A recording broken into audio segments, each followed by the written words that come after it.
de l'Ouest-Hurlan, le festival des cultures de l'imaginaire. Bonjour à tous et bonjour à toutes. Merci d'être aussi nombreux pour une des dernières conférences de la journée qui parlera de représenter de nouvelles sociétés politiques dans des œuvres d'imaginaire.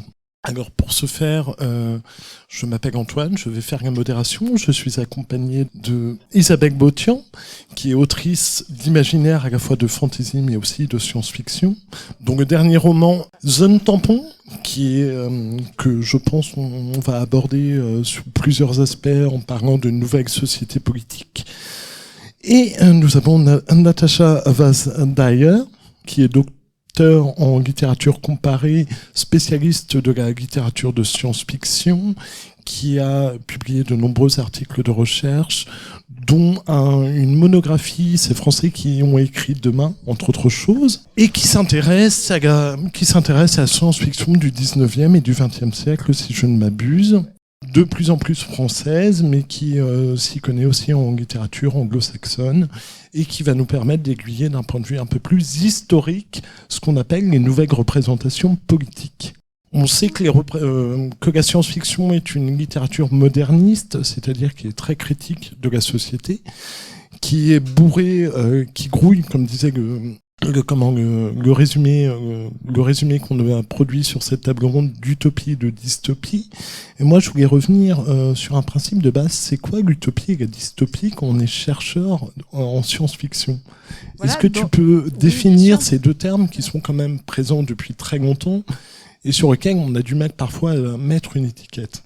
Voilà, donc j'ai écrit un livre sur ce sujet, donc il n'y a pas de souci pour répondre à Antoine en 2 minutes 30. Okay, 4. Voilà, non, c'est très rapidement. En fait, donc il y a une école dans la recherche, une école critique, qui dit que la science-fiction, en fait, elle prend ses racines dans la littérature donc utopique. D'abord utopique, d'accord. La littérature utopique, elle existe quasiment depuis l'Antiquité, donc je vais pas vous faire un cours non plus, mais si vous voulez, les grands, on va dire vraiment les grands plots historiques donc dont il faut parler pour cette littérature-là.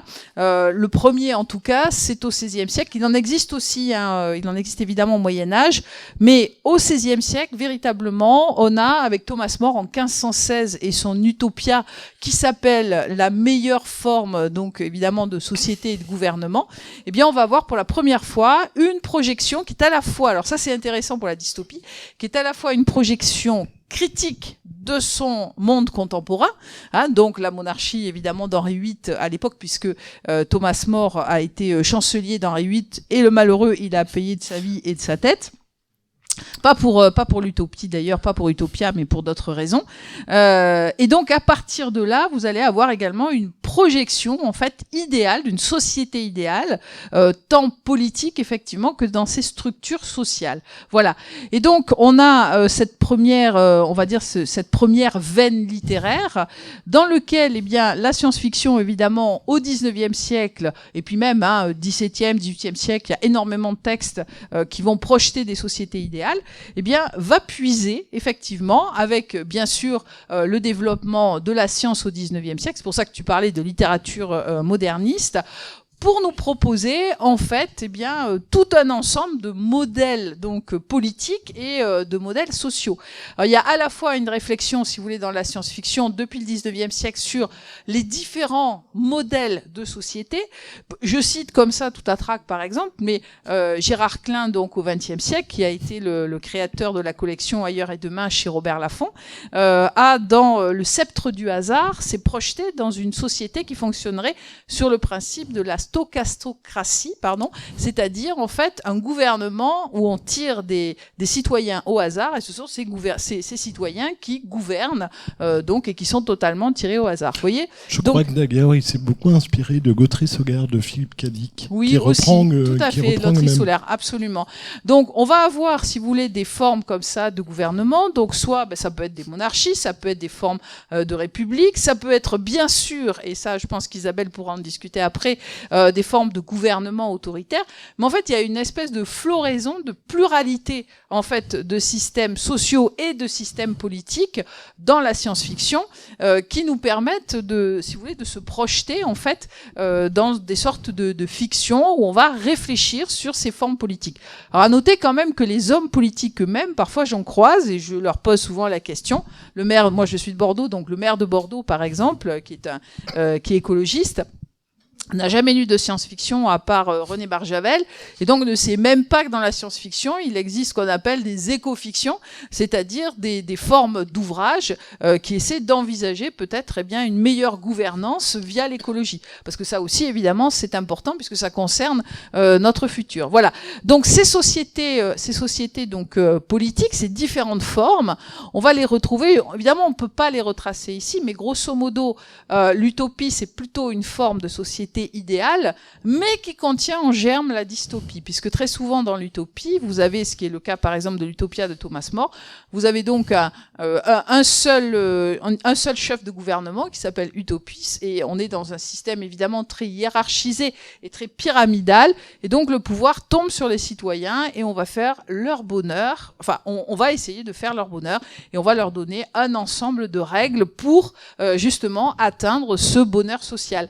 Voilà, donc derrière, c'est un peu la disparition quand même de la liberté de l'individu, et c'est là évidemment que va s'engouffrer la dystopie, et je dirais qu'au fur et à mesure où les modèles utopiques intègrent la réalité, c'est-à-dire jusqu'à la révolution bolchevique de 1917, eh bien à partir de là, on a une fracture, et dans la littérature donc de science-fiction, ou la littérature utopique, eh bien va se créer ce qu'on appelle la dystopie. La dystopie, en vrai, elle existe depuis la fin du 19e, mais avec, par exemple, Zamiatine, donc en 1922, et Nous autres, qui est une critique, en fait, du début du régime stalinien, eh bien, on bascule complètement dans la dystopie. Voilà, mais on aura peut-être l'occasion d'y revenir. Est-ce qu'il y a justement une évolution des thématiques en termes d'utopie et de dystopie à partir du XXe siècle ?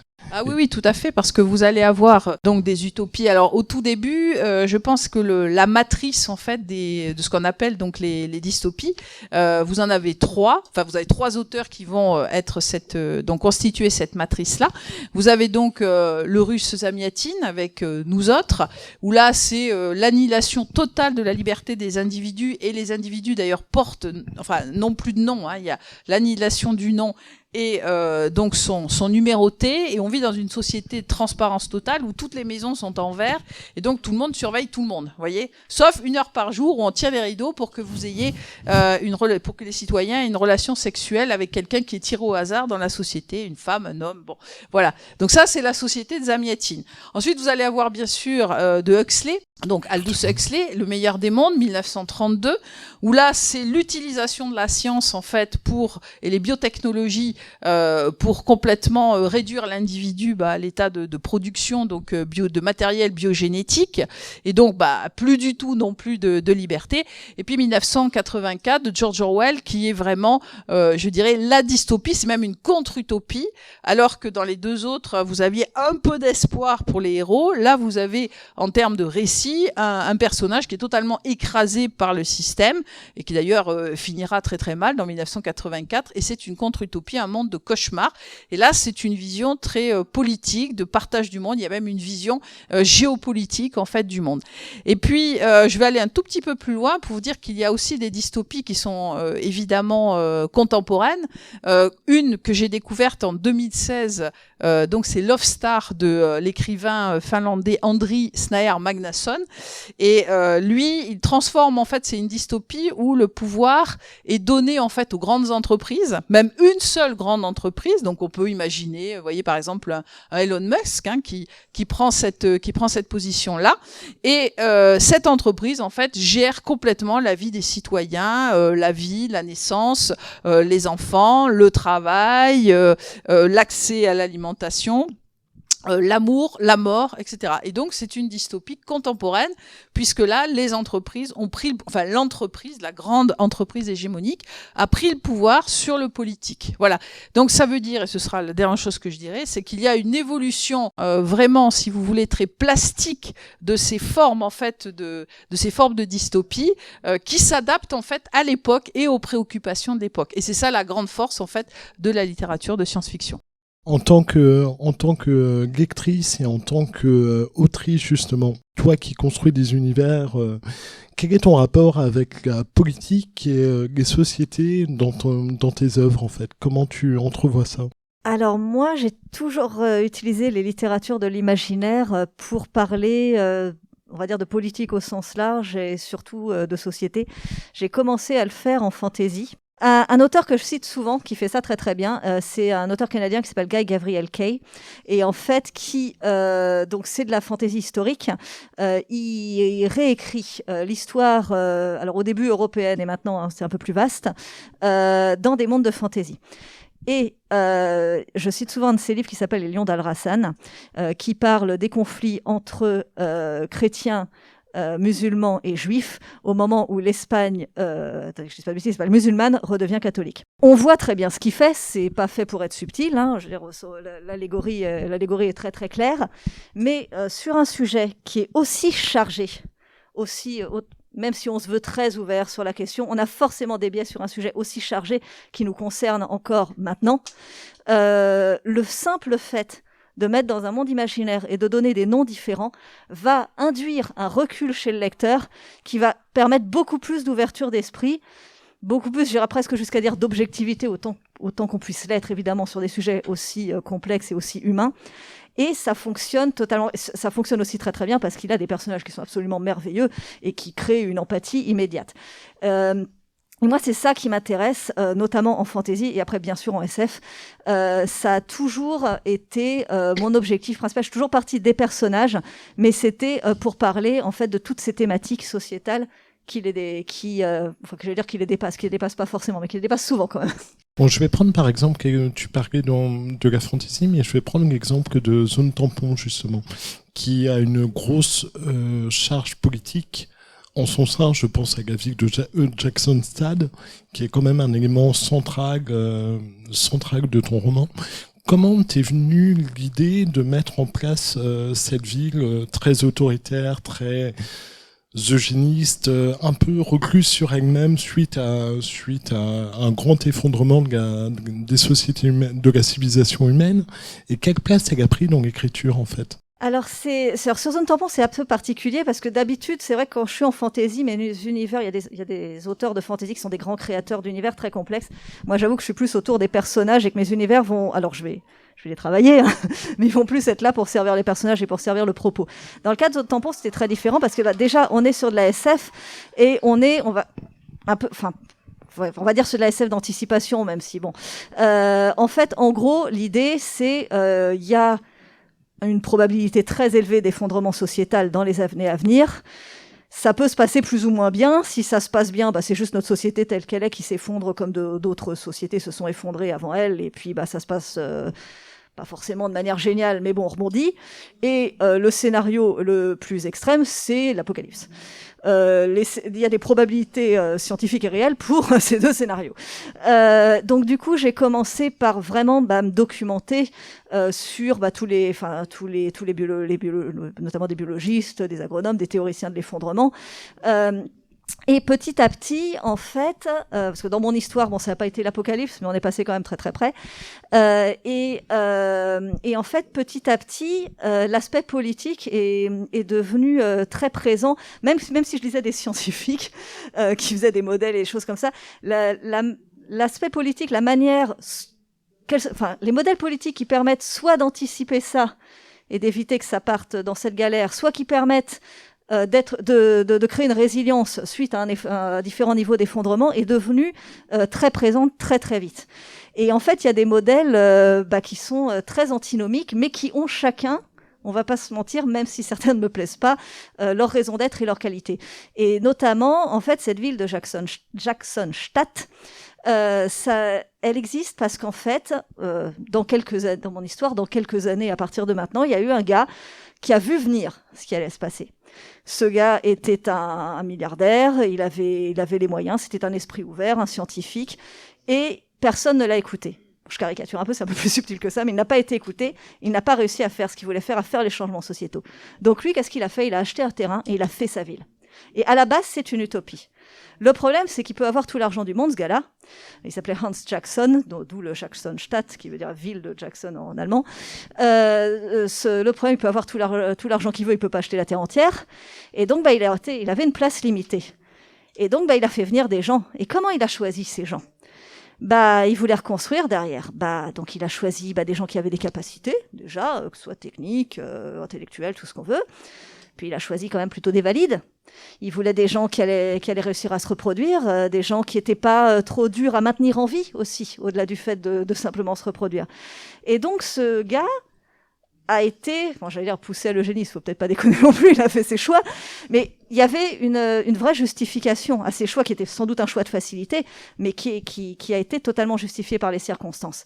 Et dans sa tête à lui, c'était pas une dystopie, c'était pas une société totalitaire qui créait, c'était son utopie, c'était un havre, c'était pour sauver les gens. Le truc, c'est que mon histoire se passe des années après, voire pas loin d'un siècle après. Et la situation a un petit peu changé et c'est resté sur ce système politique. Et donc, moi, ce qui m'intéressait, c'était justement qu'est-ce qui amène aussi à créer des injustices. Parce que les gens qui créent des injustices, en général, dans leur tête, ils sont pas les méchants. Ils ont l'impression de faire ce qu'il faut. Et donc, qu'est-ce qui peut amener à ça ? Qu'est-ce qui peut justifier ça ? Et quelles sont les alternatives ? Et comment quand ces injustices en viennent à faire partie de notre culture, et toutes les cultures ont des injustices, quand ces injustices en viennent à faire partie de notre système de pensée, comment avoir la force de prendre du recul, de passer outre, et de se dire, mais attendez, les réflexes qu'on a là, c'était les réflexes ça avait peut-être un sens quand nos ancêtres ont mis ces choses-là en place, mais maintenant le monde est plus comme ça, la société est plus comme ça, les choses ont changé, et c'était ça qui m'intéressait de traiter. Et donc il y a d'autres sociétés, donc on part de cette ville de Jacksonstadt, et il y a d'autres sociétés, qui vont être découvertes, certaines qui dès l'effondrement étaient parties, donc sur d'autres modèles qui sont souvent mis en avant, des modèles plus ANAR ou à minima démocratie participative, qui sont des modèles aussi très très intéressants en termes de résilience, et d'autres modèles qui ont été faits après cet effondrement et qui essaient, à l'aide de la science ou à l'aide de la politique, de trouver d'autres solutions. Et donc voilà, c'est ça qui m'intéressait. Est-ce que c'était facile à écrire, justement, à conceptualiser ? Comment tu as réussi à articuler ça de manière cohérente entre les différents univers ? Est-ce que ça t'a demandé beaucoup d'énergie, de projection, même si je n'aime pas à titre personnel dire qu'on fait du projectivisme ou Alors en fait, ça n'a pas été si difficile que ça, parce qu'en fait, une grande partie du monde a été rendue invivable, et du coup, ces sociétés sont quand même un peu presque des sociétés insulaires, même si en fait elles sont pas si éloignées les unes des autres, mais comme le monde est totalement cramé entre elles, du coup, elles sont quand même relativement isolées, et c'était pas si difficile que ça, parce que on a essayé de le faire de manière plus subtile, mais pour caricaturer un peu, c'est vraiment chaque petit îlot a fait son petit modèle. On a des modèles un peu plus survivalistes aussi, donc forcément vont être des sociétés beaucoup plus familiales, avec moins de membres, et voilà. Et chacun a fait son petit modèle dans son coin, donc ça me permettait à mes héros, je me suis même pas posé la question en fait, ça se fait naturellement, et c'était bien parce que ça me permettait à mes héros de les découvrir et de s'y confronter de manière assez naturelle en fait, parce qu'ils doivent fuir cette ville de Jacksonstadt. Et du coup, voilà. Entre fantasy et science-fiction, le fait de représenter des nouveaux modèles politiques, est-ce que les enjeux sont différents ou est-ce que les enjeux à la fois narratifs et de messages sont différents ou ils sont totalement égaux en fait ? Ah non, c'est complètement différent. Parce que je vais rebondir sur ce que disait Isabelle sur les mondes post-apocalyptiques. En fait, le post-apocalyptique, c'est très intéressant parce que c'est une expérience de pensée. Et c'est une expérience de société. Alors là aussi, vous avez, je dirais, une diversité de modèles qui sont justement pour l'apocalypse, qui sont particulièrement pertinents. Mais vous pouvez avoir, par exemple, une société qui va s'effondrer petit à petit. C'est un peu ce qui nous arrive. Vous voyez, la société risque de s'éroder. Vous voyez, on n'est pas en fait dans une sorte de crack apocalyptique, comme Hollywood aime bien nous le représenter. On a une grosse catastrophe climatique, nucléaire, etc. Et puis le monde est rayé de la carte. Et puis on a des survivants. Mais en fait, ça risque de ne pas se passer comme ça. On est plutôt dans une sorte d'érosion. Et donc, la question pour les écrivains ou pour les cinéastes, c'est justement, dans le post-apocalyptique, d'essayer d'envisager qu'est-ce qui va se passer. C'est-à-dire que, alors là, on est, d'après ce que Isabelle raconte, c'est sur des îlots. Et c'est intéressant parce que même Thomas More, il a situé son utopie sur une île. Parce qu'une île, c'est un monde clos, c'est un monde fermé. Donc, c'est un petit peu comme un bocal où on peut expérimenter pas mal de choses politiquement, mais en réalité, ça ne concerne qu'un petit groupe de population. Ce qui est beaucoup plus complexe, c'est d'essayer d'imaginer eh bien une érosion, par exemple, sociétale à l'échelle d'un continent, à l'échelle d'un pays. Il y a une petite série, je ne sais pas si vous la connaissez, qui a été montée par un collectif qui s'appelle Les Parasites, qui est sur YouTube, qui s'appelle L'Effondrement. C'est des petits films en plan séquence qui durent à peu près une demi-heure, où on voit en France ce qui se passerait, par exemple, si on avait comment est-ce que le politique, comment est-ce que les structures sociales s'éroderaient si on avait, par exemple, un problème d'approvisionnement en énergie, en essence. Ce qui peut totalement, évidemment, nous arriver aujourd'hui, vu la situation. Et donc, voilà, soit on a l'érosion, soit on a, par exemple, on réfléchit sur si on a une éradication totale de notre société industrielle et technologique. Est-ce qu'on va revenir, par exemple, à la préhistoire, ou est-ce qu'on va être, par exemple, ça arrive quand même assez souvent. Est-ce qu'on revient pas sur un mode tribal, c'est-à-dire avec un leader charismatique d'un groupe? Vous avez vu ça, par exemple, dans Maléville de Robert Merle, qui a été écrit en 1972.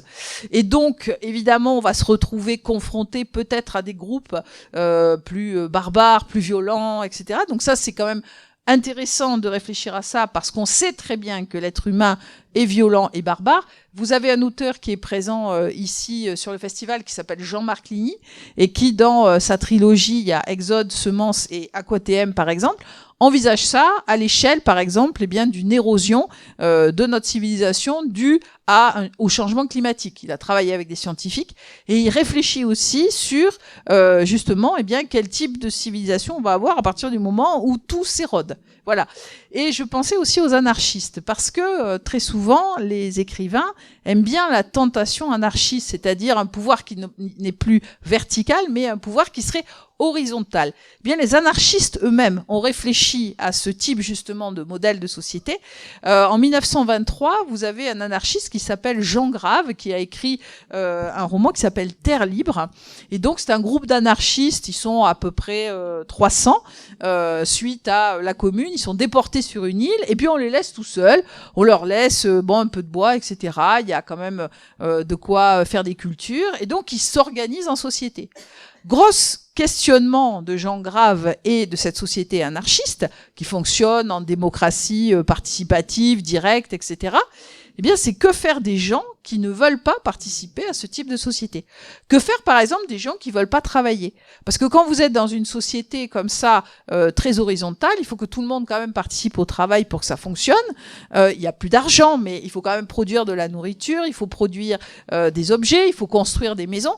Donc, que faire quand, certains tenants, en fait, certains citoyens de ce groupe-là ne veulent pas travailler? On fait quoi? On les supprime? On les tue? On les déporte? Qu'est-ce qu'on en fait? Vous voyez, et Jean Grave, il pose cette question, et ça, c'est vrai que dans la gestion d'un groupe, que vous soyez dans, je dirais, une société qui est plutôt un modèle tribal, ou que vous soyez dans une société un peu plus élaborée avec une démocratie horizontale et participative, eh bien, il faut tenir compte de la nature humaine. Et ça, c'est complexe, et c'est pour ça que la littérature, ou le cinéma d'ailleurs, mais enfin plus souvent la littérature, eh bien, elle permet de réfléchir, comme l'a fait Isabelle, justement, dans son ouvrage, sur ces modèles donc de société et de politique. Est-ce que j'ai pas parlé de la fantaisie. Oui, vas-y, je te laisse reprendre ton souffle. Dans la fantaisie, c'est un peu voilà. Donc, pour revenir à ta question, oui, selon le genre, on va avoir différentes sociétés. À partir du moment où la science-fiction est tournée vers le futur, on peut avoir tous les types de sociétés possibles et imaginables. Dans la fantaisie, alors je prends évidemment une fantaisie un peu peut-être plus traditionnel. Dans la fantasy, on est quand même beaucoup plus sur, je dirais, des modèles de l'empire, de la monarchie, d'un roi, parce que la magie est là et parce qu'on est plutôt tourné vers des modèles politiques du passé. Je dis bien plutôt, parce qu'évidemment, il y a différents sous-genres de la fantasy où vous allez avoir différentes structures. Mais quand même, de manière générale, on va retrouver cette espèce de structure pyramidale, hiérarchique, où on a une sorte de leader extrêmement charismatique qui va évidemment être structuré dans une société très hiérarchisée, comme sur un modèle par exemple médiéval, voilà, où on a évidemment des croyances, on va avoir la magie, on va avoir tout ça. Voilà, donc c'est peut-être qu'en fantasy, c'est peut-être plus compliqué de proposer, on va dire, des modèles de société novateurs, ou enfin qui réfléchissent à comment est-ce qu'on peut les créer. Est-ce que vous en avez toutes les deux en tête des modèles, des nouvelles sociétés politiques en fantasy qui détonnent par rapport aux courants généraux? Oui, tout à fait, de Christelle Dabos. Oui, vas-y. La passe miroir m'est venue là-dessus. C'est assez paradoxal d'ailleurs, est-ce que tu disais, parce que la fantaisie, c'est théoriquement tu peux faire absolument tout ce que tu veux, parce que tu inventes. Non, mais attention, c'est pour ça que je t'ai dit. Mais oui, non, mais c'est vrai que c'est dur. Il y en a plein. Hein, je suis sûre qu'il y a plein de contre-exemples, mais c'est vrai qu'ils ne deviennent pas facilement. Il faudrait écrire une thèse sur le sujet pour ou un ouvrage. Hein. Oui, je suis sûre que vous en avez, vous. Oui, allez-y. Hein. Le cycle de Sif. Voilà. Une spectatrice parle du cycle de Sif, effectivement, de Patricia Downey, c'est ça? Oui, je le prononce bien, j'espère. Oui, tout à fait, absolument. Mais c'est aussi le parcours d'un héros à travers ces différents types de sociétés, puisqu'il en traverse plusieurs.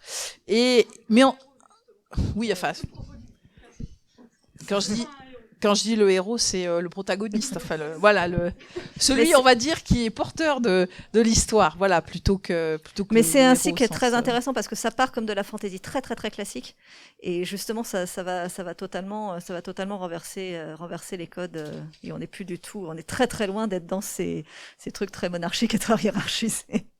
Oui, dans la fantaisie urbaine aussi, vous pouvez avoir effectivement des modèles qui changent complètement. Je vais réfléchir, après je vous donnerai des titres. Là. Est-ce que tu as d'autres titres ou d'autres œuvres qui te marquent en fantasy, même en science-fiction, qui proposent d'autres modèles qui détonnent un peu? Oui, alors attends, je suis en galère en fait. Et je suis sûre qu'il y en a. Mais je suis sûre que j'en ai lu plein en plus. Plein. Je suis sûre que j'en ai lu, mais.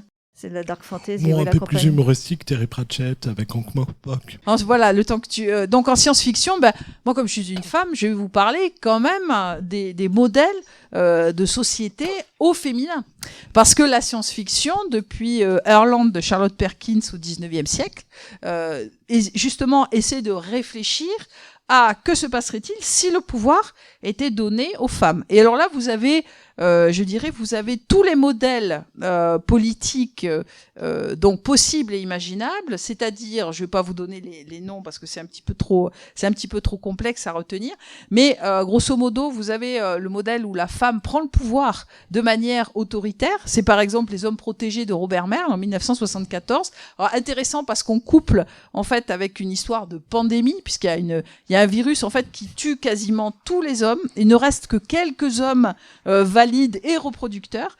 Et donc les femmes prennent le pouvoir à ce moment-là, se rendant compte que les hommes ne sont plus là et ceux qui restent sont très faibles, et instaurent quasiment une dictature féministe. Alors attention, c'est un homme qui écrit, hein, donc il faut un petit peu remettre les choses aussi, les choses à leur place. Vous allez avoir par exemple dans Pollen de Joël Vintrebert une société où ce sont les femmes qui ont le pouvoir, ou par exemple Chronique du pays des mers de Elisabeth von Harburg, mais qui instaure une société tout à fait pacifiée, avec alors pas une égalité, là où les hommes sont je dirais un petit peu mis sous cloche, sont protégés, mais ils ont plus du tout le pouvoir. Enfin voilà, ils sont complètement en dehors en fait des structures politiques. Et puis vous avez certains modèles où là, quasiment, il y a une nouvelle de Joël Vintrebert à ce sujet-là, où les femmes, eh bien, ont complètement, où les hommes ont disparu et où ils ont été complètement éradiqués, éliminés. Et donc ce sont les femmes qui ont le pouvoir, la reproduction, et en fait ce sont passés des hommes. Vous voyez ? Donc c'est intéressant quand même parce que vous avez en fait tous les modèles possibles. Et surtout, moi je trouve ce qui est très intéressant, c'est ce que la science-fiction là propose, ou la littérature utopique d'ailleurs, c'est si le pouvoir était détenu par des femmes, ce qui pour l'instant quand même n'est jamais arrivé dans l'histoire de l'humanité, est-ce que cela changerait ou pas quelque chose ? Est-ce que les femmes auraient peut-être, je dirais, des moyens différents d'exercer le pouvoir ? Est-ce que nous serions, par exemple, dans des sociétés guerrières, puisque même aujourd'hui, on est quand même dans des sociétés guerrières, hein, on imagine s'il y avait une femme à la place de Poutine, est-ce que la Russie aurait finalement ces mêmes ambitions guerrières ? Vous voyez ? Donc, c'est des questions qu'on se pose, et je pense que, voilà, à une époque où on est quand même dans une évolution et une bascule très forte, bon, pas encore en France et pas encore en politique, mais enfin, il faut espérer que ça va arriver, mais là, c'est des questions qui sont tout à fait intéressantes. Je l'ai fait, ça, pour le coup, en fantasy. Tu peux nous en parler ? Oui, mais ça reste sur des structures. On est quand même sur de la fantaisie médiévale Renaissance. Et justement, moi, j'ai un univers de fantaisie qui s'appelle l'univers des rhéteurs, et qui, à la base, est une société patriarcale avec un roi, qui est un roi qui est plus là pour faire figure c'est un peu un roi comme la reine d'Angleterre, mais après il y a des barons, ça reste une société, c'est pour ça que j'ai pas cité, parce que ça reste quand même ces sociétés là, mais c'est une histoire dans un petit pays sur une grande planète, une monarchie fédérale, et donc il y a une capitale et plusieurs baronnies, et une de ces baronnies est une baronnie matrilinéaire qui s'est construite justement en réaction à cette société patriarcale. À la base, des femmes ont créé leur propre société sur une île, justement, parce que tout le reste n'est pas une île du tout, mais du coup le fait que soit une île a permis de faire ça, et par extension c'est devenu un refuge pour les autres catégories de population opprimées dans cette société. Après, moi dans mon cas, elles font pas mieux que les hommes, enfin, elles font pas mieux. Leur société est mieux sur plusieurs aspects, notamment elle est beaucoup plus égalitaire, mais c'est pas parce que c'est des femmes, c'est parce qu'elles se sont construites sur ces fondations-là. Et ce serait renier toute leur culture de ne pas être une terre d'accueil. Mais elles sont... donc il y a quand même de la manipulation politique, il y a quand même tout ce qu'il peut y avoir de salopards dans des systèmes politiques verticaux, justement, qui pour moi sont inhérents à mon sens à ce système politique, plus qu'à qui en a les manettes. Après, ça va être plus la personne, quel que soit son genre, qui a les manettes de cette société-là, ça va changer effectivement, à quel point elle sera choupinette, si j'ose dire. Mais je pense que ces modèles imposent quand même un peu ça. Mais c'est aussi intéressant, effectivement, je suis très perturbée par cette histoire du fait que la fantaisie a visiblement moins de variété, alors que vu qu'on invente, enfin, en tout cas dans les systèmes politiques, alors que vu qu'on invente, théoriquement on devrait bien pouvoir faire ce qu'on veut. Mais c'est aussi intéressant, je trouve, d'explorer ces modèles traditionnels en leur donnant une autre perspective. C'est peut-être aussi ça, c'est une des raisons pour lesquelles ça s'est construit là-dessus. J'en reviens à Gabriel Kay, mais de placer des thématiques qui font partie de notre culture, qui font profondément partie de notre culture, et de les placer dans les sociétés imaginaires, ça permet de les discuter avec beaucoup plus de recul. Moi, j'avais une petite question. Le fait d'avoir ces nouvelles sociétés politiques dépeintes dans des œuvres de fiction, je pense par exemple à 1984, à Thomas More et l'Utopie, est-ce que ça a vraiment de la résonance en termes en caricaturant de pop culture qui permet de s'infuser, qui donne des résultats après? Moi, je me tourne vers toi, Natacha. Est-ce qu'il y a des œuvres qui présentent de nouvelles sociétés politiques qui ont vraiment eu de l'impact dans nos sociétés actuelles? Ça, c'est une question difficile, parce qu'en fait, la question que tu sous-entends, c'est que la production, une production artistique, donc une œuvre littéraire, produite par un auteur ou une autrice, avec son imaginaire propre, d'accord, comment, et qui va être donc reçu, il y a un problème de réception, par un certain nombre de lecteurs, donc qui ensuite va se projeter en fait dans une sorte d'imaginaire collectif. Comment finalement cet imaginaire collectif, constitué de toutes ces représentations, de toutes ces individualités créatives, peuvent avoir en fait, peuvent influencer le monde réel. Quand je vous disais que les hommes politiques lisent par exemple peu d'imaginaire et peu de politique et peu de science-fiction, c'est une réalité. Moi, ça me pose un problème parce que ça veut dire que si on revient à l'origine quand même du projet politique, si on revient à l'Antiquité, le projet politique, c'est un projet de société avec ses fonctionnalités qui nous est proposé soit par un groupe politique, soit par une individualité politique, mais dans tous les cas, ce sont quand même des créateurs, en fait, des créateurs de structures sociales, de pouvoir, et on réfléchit à finalement dans une société qu'est-ce qui compte. Est-ce que ça va être une société égalitaire? Est-ce que ça va être une société inégalitaire? Est-ce que c'est une société qui doit produire de la richesse, qui doit partager la richesse, etc. Donc la politique, en fait, c'est très exactement ça. C'est-à-dire celui qui prend les décisions, et celui qui prend les décisions doit être un créatif. On sort des élections présidentielles et on voit bien, enfin moi ce qui m'a frappé dans ces élections-là présidentielles, c'est qu'il y avait très peu de projets qui étaient, enfin ce qui nous montrait comme étant des projets, qui étaient vraiment des projets. On avait des séries de mesures, mais on n'avait pas vraiment une vision politique. Si, il y avait l'extrême gauche et l'extrême droite qui avaient des visions politiques, vous voyez. Et donc, c'est pour ça que là, actuellement, ce sont les deux pôles, en fait, de la politique en France. Bon, Macron se situe un peu entre les deux parce qu'il avait le pouvoir et parce qu'on est dans, finalement, une équation politique et une équation géopolitique qui va le porter vers cette élection. Mais en réalité, voilà, il faut que les hommes politiques soient les plus créatifs. Et moi, je trouve qu'ils ne sont pas créatifs du tout. C'est-à-dire qu'en fait, ils ne sont pas vraiment des hommes politiques. Et donc, je me rappelle plus ce que c'était ta question. Pardon. Si certaines œuvres de fiction mettant en scène une nouvelle société politique avaient eu l'impact. Alors, justement, les hommes politiques pourraient trouver dans ce que nos auteurs et autrices donc inventent comme modèle, comme type de réflexion, pourraient trouver, des modèles.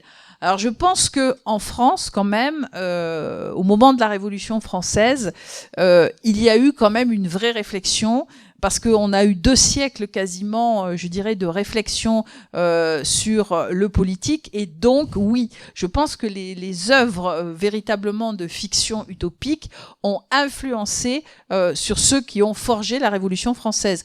On ne peut pas non plus, par exemple, pour la Révolution communiste, la Révolution bolchevique de 1917, ce sont les œuvres littéraires qui petit à petit se sont diffusées et ont donné naissance à des modèles, par exemple les saint-simoniens, les fourriéristes, etc., à des modèles de communauté donc utopistes où, par exemple, on abolissait la propriété.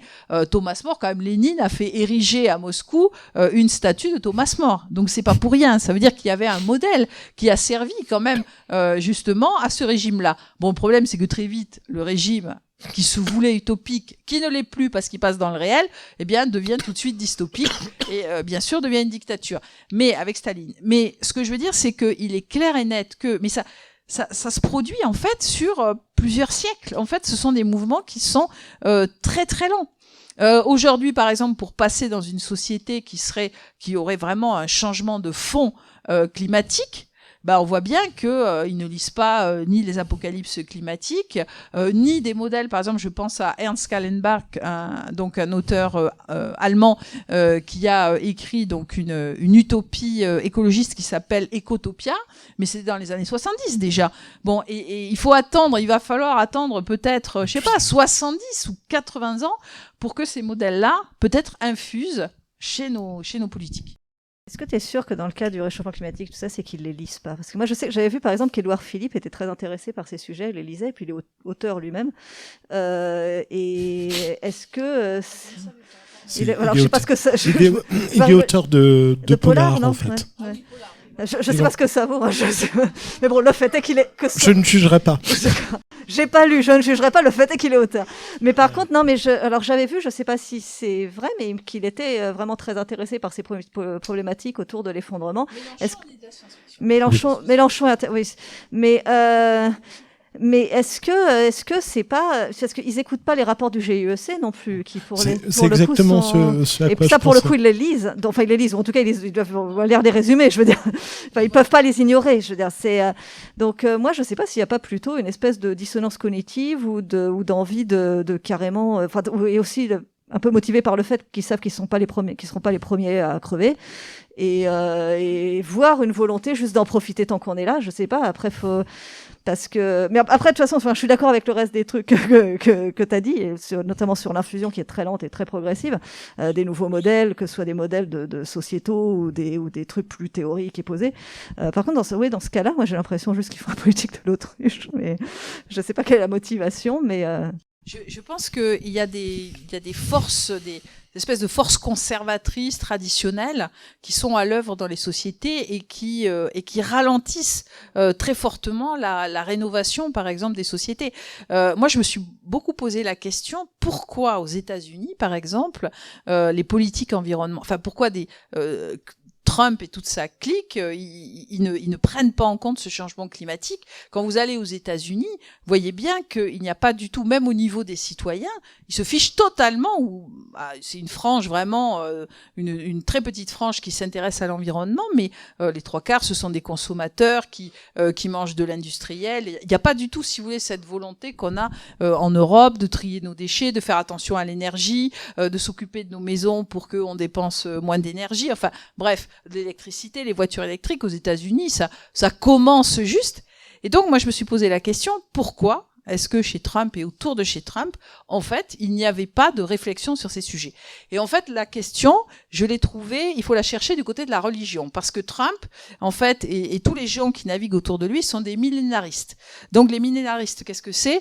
Ce sont aussi des mouvements utopiques qui pensent que un jour, le Christ arrivera sur Terre et nous sauvera tous. Donc, il faut aussi évidemment être très croyant.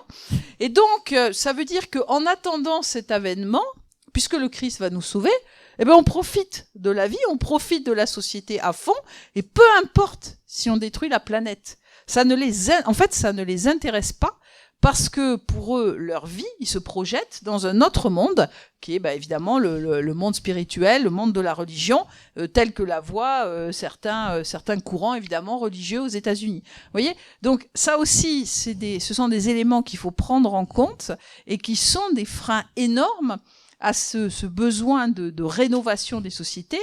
Aujourd'hui, il y a un besoin vraiment très très fort qui émane des citoyens et du bas, et on continue en fait d'être gouverné par des gens qui appliquent des politiques, enfin qui veulent nous appliquer en fait des politiques. Et il faudrait que le mode de gouvernance parte beaucoup plus du bas.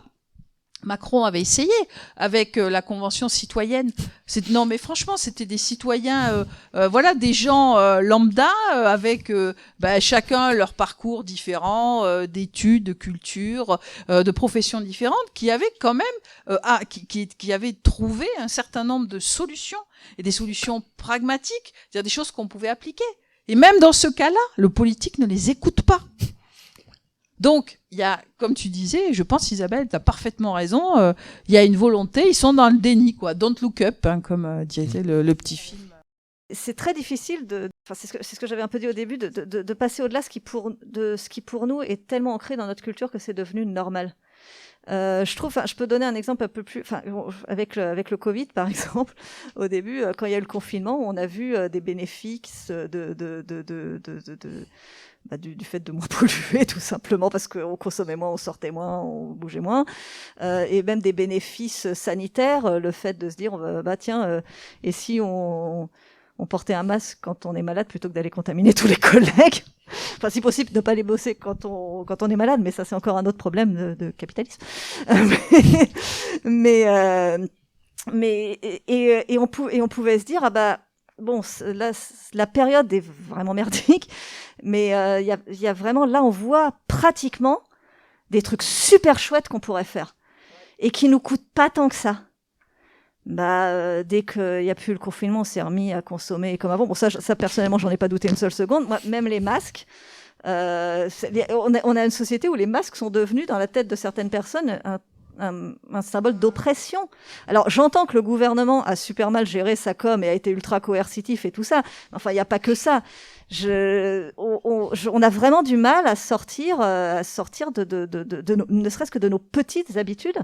Et donc là, c'est par exemple pour le masque. Voilà, maintenant, moi, je me dis si je chope la grippe demain et que je dois sortir, je vais être sympa avec les gens que je vais croiser. Je vais me mettre un masque sur le museau. Mais bon, c'est un détail. Mais quand on voit déjà que sur des petits réflexes, de petites choses comme ça, les gens n'y arrivent pas. Je me dis sur des choses qui demandent vraiment des remises en question.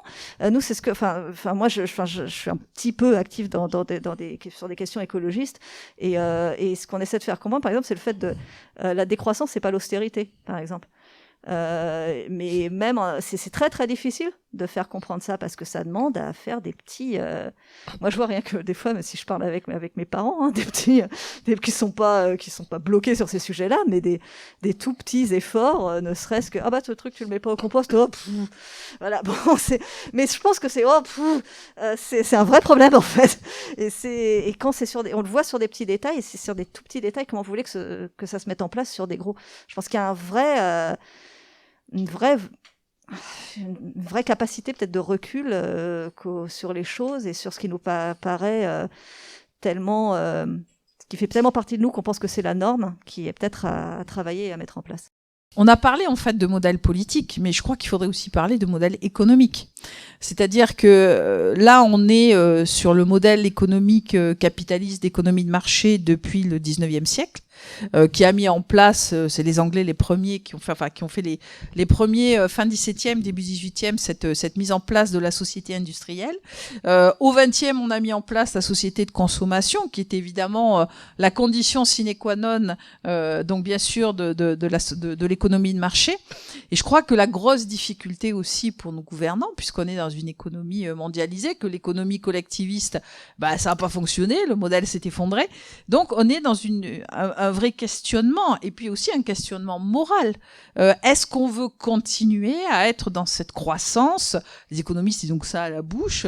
Oui, et puis alors, de l'autre côté, on a les écologistes qui vous parlent de décroissance. Donc ça, c'est des questions qui sont absolument fondamentales et que les écrivains posent, parce que est-ce qu'on ne pourrait pas, par exemple, revenir à une société d'artisanat? Ne serait-ce que nos vêtements, quand tu parlais, Isabelle, à très juste titre, de nos petites habitudes, qui nous a finalement imposé l'idée que à chaque saison, on doit changer de t-shirt, de pantalon, de couleur, etc. C'est l'industrie de la mode et c'est la publicité. Donc, si vous supprimez, par exemple, et ça, c'est difficile quand même de s'en passer. Voilà, c'est un peu compliqué quand même de s'en passer. Et si on revient en arrière et on se dit, on va acheter un vêtement par an, par exemple, ou se contenter, mais un vêtement de très bonne qualité fabriqué par un artisan, ça veut dire que on a un modèle économique qui change complètement. On peut réfléchir aussi au troc. Vous voyez, c'est l'argent qui est actuellement au centre de notre société, mais c'est aussi l'argent qui corrompt tout et qui va un petit peu tout pourrir finalement. La perte des valeurs, elle vient du fait que c'est l'argent qui est placé très souvent en premier par rapport à des valeurs morales.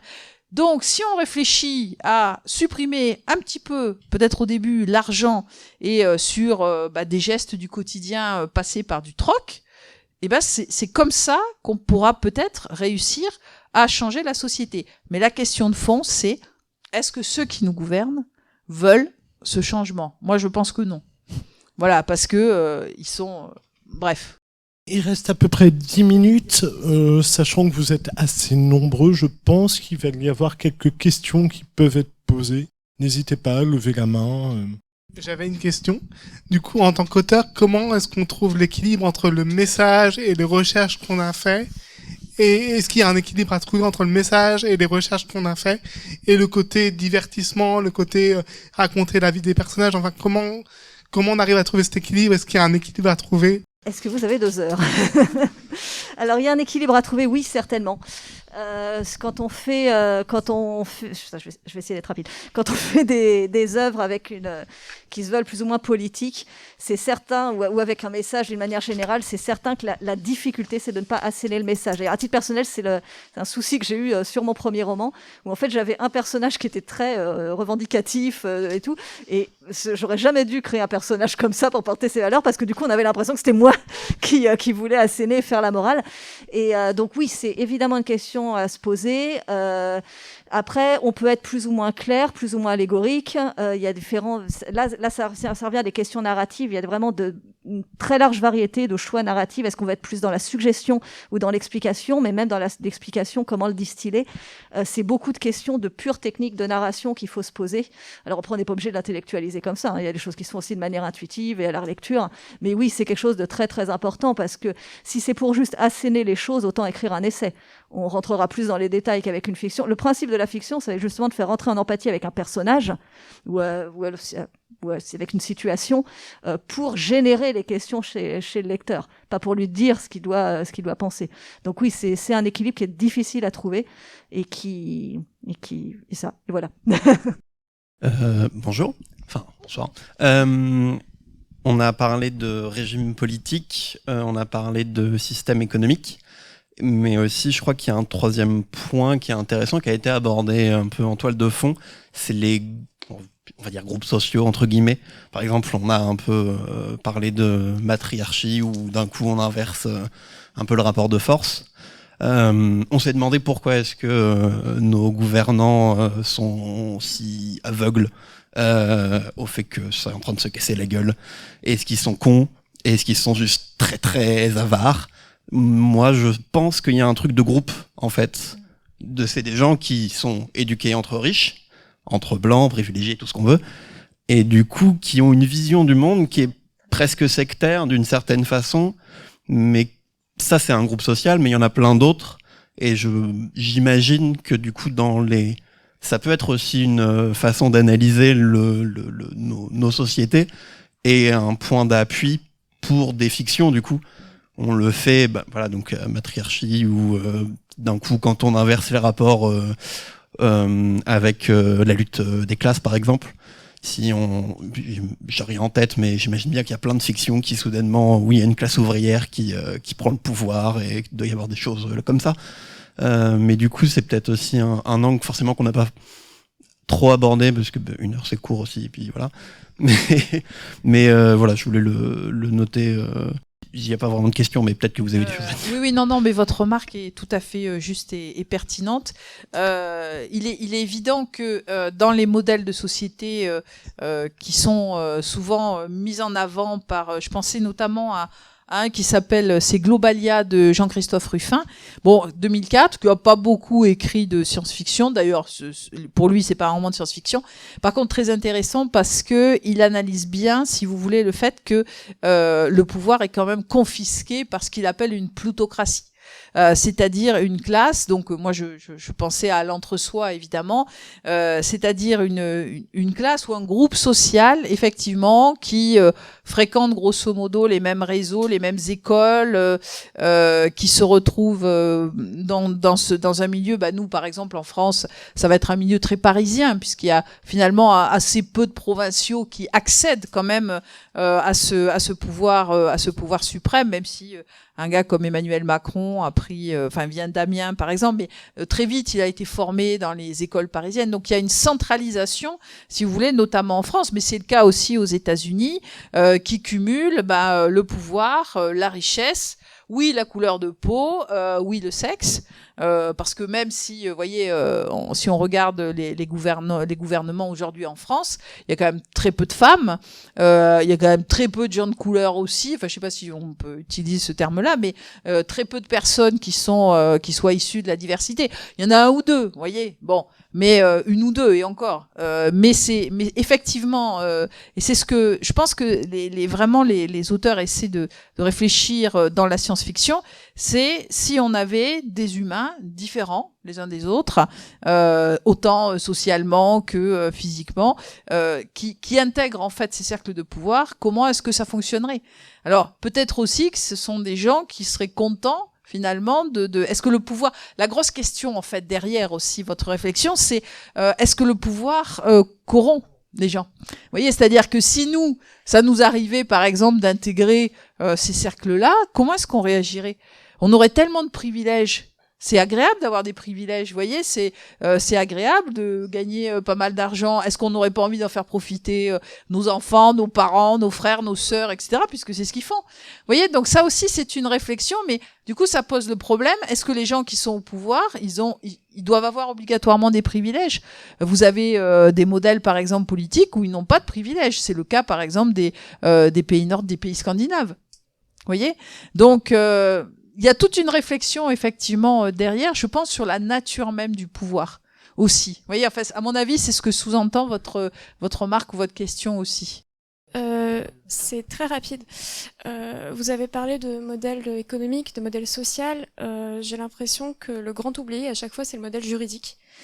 Alors oui, c'est très chiant le droit, je sais, ça embête beaucoup de monde. Non, c'est une très bonne remarque. Mais simplement, la Constitution, le corpus juridique, c'est ce qui permet à une société abstraite, une société politique qu'on peut décrire dans pas mal de livres de fantasy, de fonctionner. Comment est-ce qu'on met en œuvre le système politique? C'est en attaquant en justice, en faisant valoir ses droits en procès. Et donc c'est une vraie question. Est-ce que vous avez, vous, des exemples en fantasy, par exemple, qui suivraient, je sais pas, le parcours de juristes, qui se centreraient vraiment sur cet aspect de rôle social du procès, de fonctionnalité juridique? Parce que j'en vois pas beaucoup, en fait. Quand on voit les personnages, on a des guerriers, on a des nobles qui font des trucs de nobles, qui font de la politique, mais on a très peu le côté un peu chiant, c'est-à-dire les avocats, les rhéteurs, en fait. Et voilà, est-ce que vous avez des exemples moi, ma saga s'appelle Les Rhéteurs, mais c'est pas tout à fait dans ce sens-là.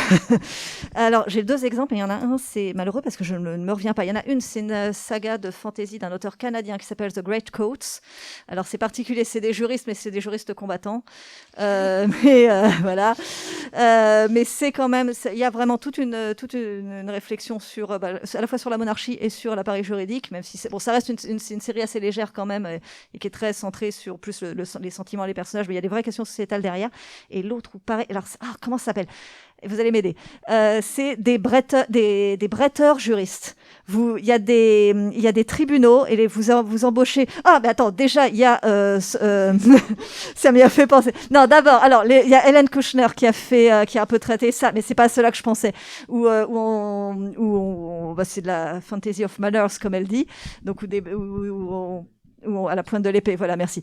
Où on prend des épéistes pour régler ses comptes, mais il y a un où c'est encore plus codifié, c'est les avocats, en fait, sont des bretteurs et vont se castagner. Tu l'as? Non? Alors j'ai vu un geste, non, tu remettais ton manteau. Désolée. Ça ne me revient pas, c'est des très bons bouquins de fantasy anglo-saxonne, poil intello, mais très rigolote, et ça me revient pas. Mais oui, ça existe, du coup.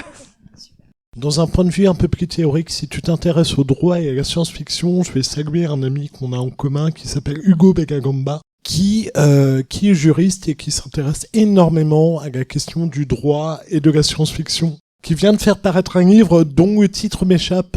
Si on se revoit après la conférence, je te donne les références, il n'y a pas de souci. Mais ça intéresse aussi, il y a aussi des chercheurs et des universitaires qui s'intéressent principalement au droit et à la science-fiction. 2 exemples, vous voyez, ça revient aussi avec votre question. Donc Hugo Belagamba a écrit, a sorti, là, je l'ai reçu la semaine dernière, hein, alors c'est tout frais, où vous avez, en fait, il a repris toutes les fictions utopiques et il a analysé la part du droit dans ces fictions utopiques.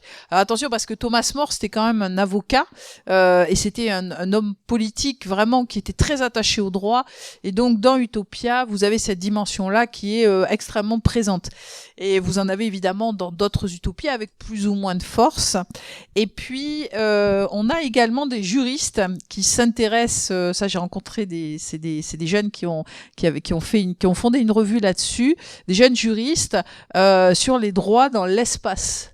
voyez, c'est-à-dire qu'on réfléchit, et ce serait la même chose pour les machines.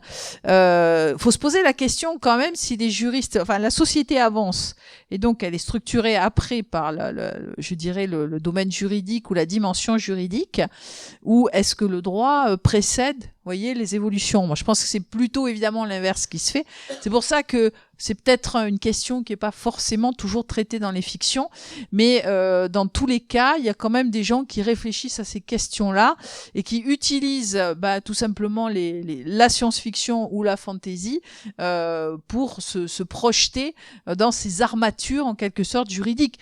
N'oublions pas, par exemple, que Isaac Asimov, dans Le cycle des robots, c'est quand même le seul qui a posé justement les 3 lois de la robotique.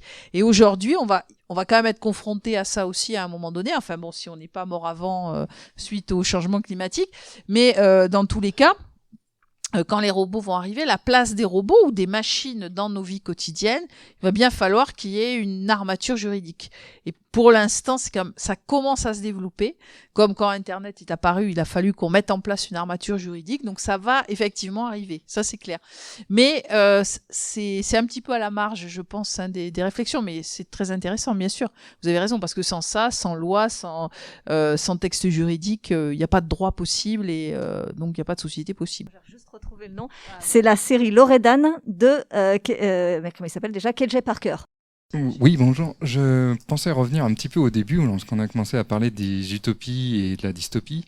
Et on a vite fait passer aussi de la contre-utopie. Et moi, je me suis demandé si vous avez entendu quelqu'un parler de l'anti-utopie. Il y a quelqu'un qui avait précisé ça, j'avais vu ça, qui fait la différence entre la dystopie et l'anti-utopie, comme un univers utopique qui serait très rapidement découvert comme un énorme mensonge, en fait. Ouais, alors là, on va rentrer dans des questions qui sont un peu techniques et qui sont encore débattues. C'est-à-dire que les anglo-saxons, alors je sais plus si je l'ai mis en ligne, mais j'ai fait un dossier pour la nouvelle revue pédagogique chez Nathan sur la dystopie, parce que justement, je trouvais pas de texte synthétique. Donc du coup, je vais me le faire moi-même. Je vais me le faire. Et donc, si vous voulez, l'anti-utopie, en fait, le mot dystopie, ça vient de l'anglais.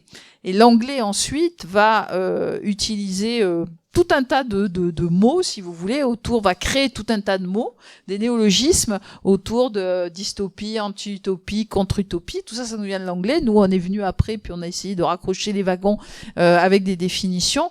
Mais si vous voulez, l'anti-utopie, ça rejoint quand même un petit peu quand même la notion de contre-utopie. Vous voyez, il faudrait que je revienne à des textes un peu théoriques, mais celui par exemple qui a très très bien travaillé sur ces questions-là en France, c'est Régis Messac.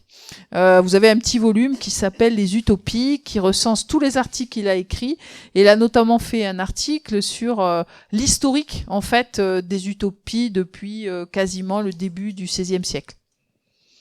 Voilà, et il faudrait que j'ai pas les exemples ici en tête. J'ai ce texte évidemment en bibliothèque, mais vous pouvez le trouver très facilement sur Internet pour la définition. Régis Messac, Les Utopies. On va pouvoir s'arrêter là. On vous remercie tous d'être venus pour cette table ronde. On vous souhaite une bonne fin de journée. Et puis demain, le festival continue avec encore des tables rondes, des dédicaces. N'hésitez pas à revenir. Voilà. On vous remercie tous.